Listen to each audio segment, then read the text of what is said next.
Yes people, what is going on? Welcome back to another video on the channel. The first one after the World Cup takeover. Thank you so much for that. We had 52,000 viewers across our World Cup content, so it's absolutely incredible. Thank you so much. But let's get back to today. Let's get back to the start of something new, something that you may have seen a little clip of previously on my shorts if you're keeping up to date. Right hand side, kept alive. It's an overhead kick!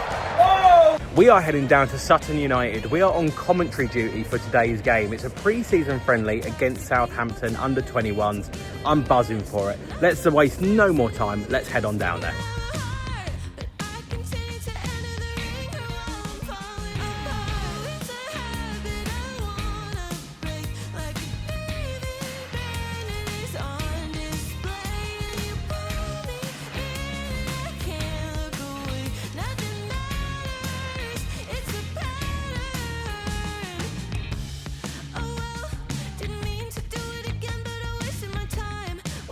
Right, so we're down at Sutton. It's time to head up to the gantry, which is literally just up there. Got to go up some stairs in a minute. I'll show you up there.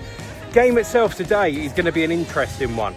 I think with the way that Southampton play, they like to play on the front foot, they like to play aggressive, but they have got weaknesses in behind, and that's the thing that I think that Sutton really needs to try and work at getting at. But with that being said, you don't end up in Southampton's academy without being a very good technical baller. You think about some of the people that come through. James Ward-Prowse came through there. Adam Lallana, the manager today, he came through there. Just had a chat with him, a lovely bloke. But Gareth Bale as well. Big names have come through this Southampton academy. So a lot of potential upside for Southampton and the quality that they can play, but Sutton have got to try and find a way to deal with it. So let's waste no more time. Let's get up to the gantry and let's see what we're playing with.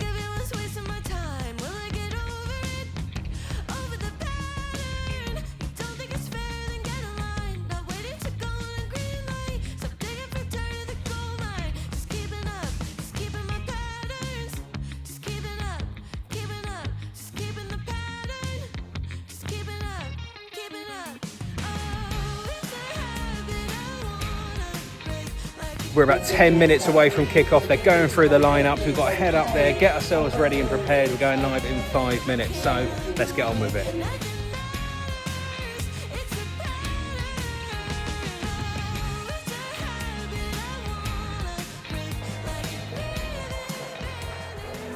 Good afternoon and welcome to Gander Green Lane. It is Sutton United taking on Southampton under 21s. One of the most established academies in the country, full of quality, well known for producing a lot of stars. I'm joined by Alfie. Alfie, how are we today? What are we feeling for this game? Feeling very excited for this game. It's going to be a test for Sutton and also a test for Southampton. Yeah, I think there's a lot of opportunities here for Sutton to go up against a very good outfit here. Sixth in the Premier League 2 last year. Southampton are well established and of course led by former England international Adam Lallana, of course Premier League and Champions League winner with Liverpool. And a clear intention from the start, as currently Sutton have everyone bar 2 over on the left hand side. So I think I'm going to have a guess of where this is going. And we are underway. Taylor goes back to Spike Brits, who plays up to the left hand side, looking at Babalola as the target. Dan Erpin's now taking his time, but the referee just nudged him on. Take that throw and it goes long into the box. Done very well there by Boots, who flicks it on. Looks like it's going to go over the other side for another throw in. Good opportunity this for Sutton to lob the ball into the box. Dan Erpin's of course with a huge throw. A flick on maybe towards the back post and you could have some luck, potentially even going on further. Erpin throws the ball in and it's met by a Sutton head and it's in. Fantastic header directly from the throw-in, and it's in the back of the net for a Sutton goal, and it is 1-0 to the Amber Army. Yeah, what a goal. It was just perfectly timed, found that head and went in. It was great set piece, and it's nice to see, you know, we're scoring from set pieces now, especially in pre-season, before the season starts against Woking. It's nice to see we're scoring from set pieces, and it's a good sign for the season ahead. Yeah, it's a fantastic header back across the goalkeeper. And as you may hear, Alex Kirk, the player who has fired it home to give the Amber Army a 1-0 lead with only 13 minutes gone. A fantastic bit of forward play for Sutton. And again, give yourself the chance to create your own luck. I mean, yeah, he'll be happy with that, you know, coming back after injury and then scoring a good goal. And it's good for a defender to score. Always like to see different people in different areas scoring. That's how you potentially win a league title. I see the vision. I see us getting those 100 points. If we all work as a team, everybody gets their goals, as you said, that's a team that can win the league. I will clip this up, and if it comes real, I will send it to you. Definitely, Alfie. Erpen's on the right-hand side. Looks for following down that right-hand side. Has he got it into Nzuzi? He has. Oh, and it's just not turned home. And Charlie Bell cannot do it on the rebound either. Fantastic move down the right-hand side. Little bit of luck, but Nzuzi does well to carry on his run. Sends it directly across goal. And Babalola just needed probably another 2 inches on his feet, and it would have been in the back of the net. Could not get a touch. Nzuzi very quick himself. Great turn out there by Alex Kirk. He takes the dummy and moves the team forward 20 yards. Pays him into Jake Taylor. Bit of link-up play now. Ball ends up with Erpens on the right-hand side. Sutton coming forward. Creeping around the edge of the box. And Nzuzi now. Can he whip a ball in? He does. Goes to the back post. And it's Topolage who just heads it over the bar. Fantastic ball in. And very well attacked there. But Topolage, Alfie, just couldn't get over the top of it. I mean, you couldn't really expect any more. You know, what a play from the wing, and Topolage just unlucky. He's had a mixed pre-season, of course. Didn't start it awfully well, but has picked up a goal and an assist for himself, Topolage. Topolage has dived in there, which means that left-back position is slightly available. Charlie Bell now going in to cover it.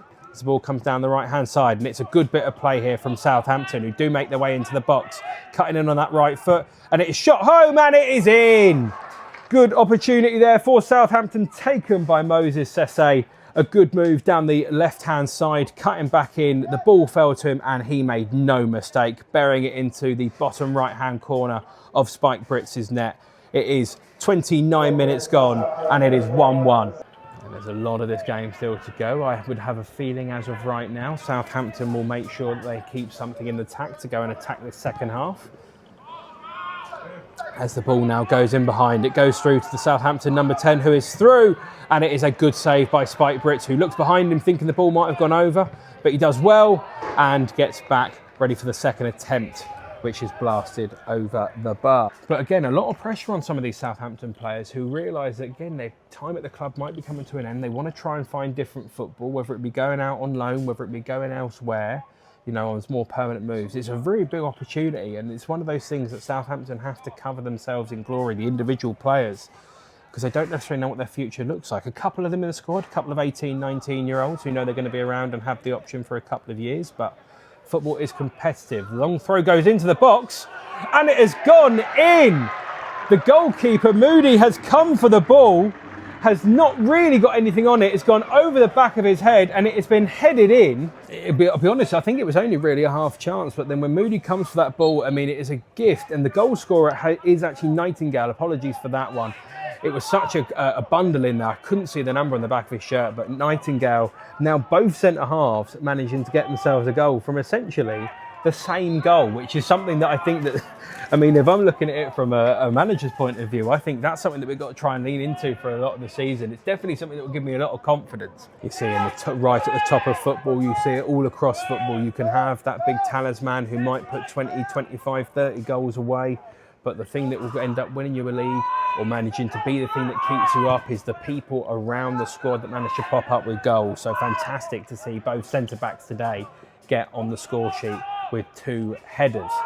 And it is the goal scorer now, Nightingale, who tries to play the ball out, but that will bring us to half-time. A very entertaining first half down here at Gander Green Lane with Sutton United 2, Southampton under-21s 1. Ball whipped into the box. Babalola there, judged to have had a high foot. Having seen what we saw last week with a bicycle kick, I think maybe potentially was thinking about it again, Babalola, but just gets caught. And he does get a yellow for it. I don't know if it's for the challenge itself or if it's for maybe something afterwards, but he does pick up a yellow. And I do think that one is harsh. But the Lana side are clearly aiming to get themselves back into this. And this is a good opportunity. It will be an in-swinger. It will be Sesse to whip that ball in with his left foot, the winner of the free kick. He goes towards the back post. but over everyone, and cleared away by Nzuzi. And Follering is going, and he's got the pace, and he has beaten Whittaker, and it's in! Oh yes, what a goal that is! On the counter-attack from Sutton, Follering absolutely doing everything in his power to make sure he got onto the end of it. Whittaker was not sure what to do with that ball, but the second that Follering got in front of him, it was going to go one place. It was in the back of the net, and it's tucked in to the near post over Moody, the goalkeeper. A fantastic finish from Follering, and it's a 3-1 lead for Sutton United in the 57th minute. Yeah, Follering just running down the pitch, going past another player and then finding that finish at the back of the net. And what a finish that was. And 3 goals in pre-season now for Follering. He will be over the moon with that one. And I expect to see him continue this form on, because that was fantastic running from him. Erpens and Jermaine Francis now linking up down the left-hand side. Ogbonna looks like he's gone into the box more so. Francis gets the ball down the outside, tries to go down the outside and whip a ball in. Ends up with Ogbonna. If he can lay it off, there's a chance here. And it's over the bar. It was put back across the 6-yard box, and it was definitely aimed for Babalola, but the angle of the pass just means he couldn't get that much on it. It does send it goalward, but unfortunately loops over the bar from only a couple of yards out. If you feel like you could have worked that opportunity, I feel like that would have been a really good chance there for Sutton to add a 4th to their tally. But Ogbonna does well. He wins the ball back and annoyingly just puts it wide of the post, and I think that's millimetres there. That is very unlucky. I think there might be a little bit of confusion here with exactly what's going on with substitutions. There seems to be a lot of people around there. I think also that does include the referee taking on some fluids as well. It's a hot day, so I don't blame him. I do not blame him. I'm glad we're in the shade. Erpens now picks the ball up, manages to steal a few yards, and it goes into the box. The target in the box being Babalola, who manages to get a shot off there, and there is massive cries of a handball there, not been given by the referee. Babalola's shot was turned goalwards. Oh, and Southampton are in. On the counter-attack, going down that right-hand side, and it's buried into the bottom corner.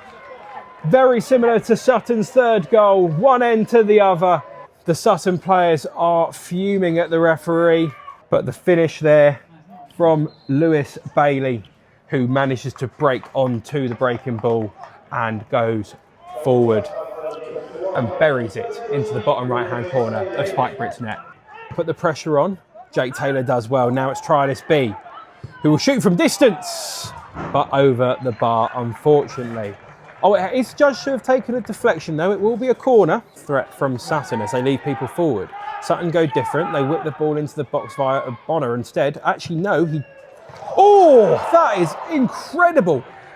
He almost manages to cut in from the right-hand side, and he rattles it against the bar. He had beaten everyone, Ogbonna, there.